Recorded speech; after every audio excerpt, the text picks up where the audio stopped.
Hey there, tech enthusiasts.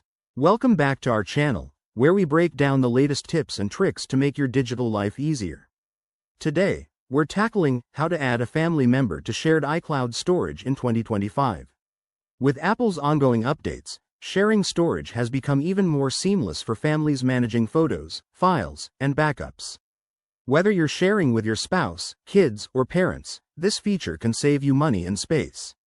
Let's jump right in. First off, ensure you have an iCloud Plus subscription that supports family sharing. This is key for sharing storage plans.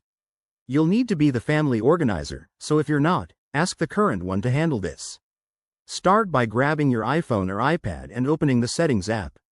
It's usually on your home screen for quick access. Once in Settings, tap on your name at the top. That's your Apple ID profile. Next, scroll down and select Family Sharing. If you haven't set up a family group yet, tap Set up your family and follow the on-screen instructions to create one. This might involve verifying your details and agreeing to terms. Now, in the family sharing section, look for an option like Add Family Member or Invite People. Enter the email address associated with the family member's Apple ID or generate an invitation link to send them.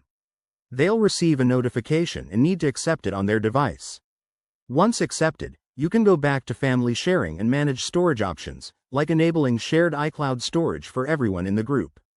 Pro tip: make sure all devices are running the latest iOS or iPadOS to avoid any compatibility issues. This feature allows up to 6 people to share the same storage plan, so it's perfect for households. If you encounter errors, try signing out and back into your Apple ID or check Apple's support page. And that's it. You've now successfully added a family member to your shared iCloud storage. This simple setup can make family tech management a breeze.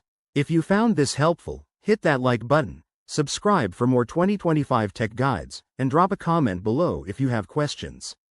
Thanks for watching. See you in the next video.